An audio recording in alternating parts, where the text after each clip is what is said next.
This is something I think is worth. So obviously Elon Musk bought Twitter recently. He didn't choose to. He was forced to buy Twitter in court. Then he walked in the front door of a sink pretending it was a win. It wasn't. It was a W.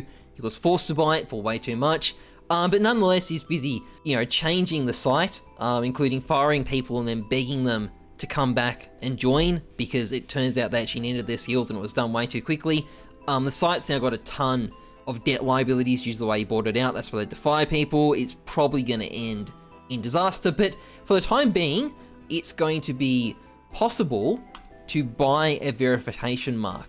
Now, a bought verification mark like this is not the same as being truly verified. In fact, being truly verified is even harder now, as I understand it, but in any case, anyone can pay for that check mark.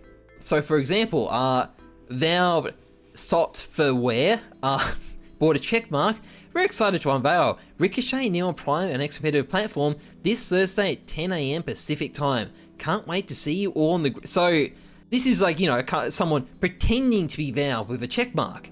As it always says, scam warning. Since anyone can get verified now, there'll be a lot of scams in the CSGO and crypto space. Please be safe, don't fall for scams or trust someone because they're verified. The only way to see the difference between real pre-Elon verified and Twitter Blue verified is to click on the check mark on the profile.